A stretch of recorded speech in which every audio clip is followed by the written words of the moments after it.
Eh bien salut tout le monde, aujourd'hui je vous présente un mini drone FPV, allez c'est parti. Alors ce drone est de la marque Eushin et existe en 3 modèles. Le premier modèle est le US65 qui est aux couleurs des États-Unis. Il y a aussi le UK65 qui lui est aux couleurs des Royaumes-Unis. Il y a aussi le UR65 qui lui est juste blanc. Si vous souhaitez l'avoir aux couleurs d'un autre drapeau, il existe des coques vendues séparément pour environ 8 €, mais il faut faire très attention lors du changement car elles sont relativement fragiles. Ce drone coûte aux alentours des 95 €, mais la version États-Unis et Royaume-Uni est très souvent en promotion aux alentours de 65 €. Mais attention, la radiocommande n'est pas fournie. Lors de l'achat, il va falloir préciser quelle radiocommande vous allez utiliser avec ce drone. Vous avez le choix entre FlySky ou FrSky. Pour ceux qui ne possèdent pas de radiocommande, je vous conseille les radiocommandes FlySky qui sont moins chères que les FrSky et amplement suffisants pour débuter. Pour ma part, j'utilise la télécommande FlySky FS6S, mais la FS6 classique est amplement suffisant pour débuter. Comme je vous l'ai dit, ce drone est un drone FPV, il faut donc penser à la réception de l'image.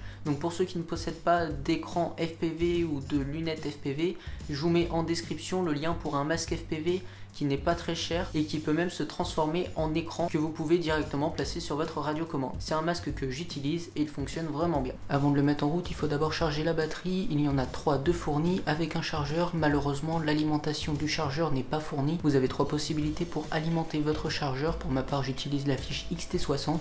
J'y relie directement une batterie 3S et ça fonctionne très bien. Les batteries sont des batteries LiPo 1S et de 250 mAh, ce qui est vraiment le gros point faible de ce drone car ces batteries vont vous permettre d'avoir seulement 3 minutes d'autonomie maximum par batterie. Avant la première utilisation, il va falloir binder le drone avec la télécommande. Donc binder, ça veut tout simplement dire associer le drone à une télécommande afin qu'ils puissent communiquer entre eux. Donc pour ça, il faut mettre sa télécommande en mode bindage, donc l'opération varie selon les télécommandes. Puis ensuite, il va falloir appuyer sur le petit bouton placé sur le circuit imprimé du drone, tout en restant appuyé, brancher la batterie. Et voilà, le drone est bindé. Le drone n'est toujours pas prêt à voler, il va maintenant falloir le paramétrer sur l'ordinateur à l'aide du logiciel Betafly. Je ne vais pas m'attarder plus longtemps sur la partie paramétrage du drone, tout simplement car Betafly est un logiciel très simple d'utilisation, il n'est vraiment pas compliqué de paramétrer le drone, et en plus de ça, il y a vraiment énormément d'options sur cette application, ce qui rallongerait vraiment la vidéo. Même si je ne pense pas que ça soit nécessaire, n'hésitez pas à me demander en commentaire si vous souhaitez que je fasse une vidéo dédiée sur ce logiciel. Et voilà, une fois paramétré, le drone est prêt à voler. Alors pour conclure, vraiment j'adore ce drone car il nous permet de voler en intérieur comme en extérieur.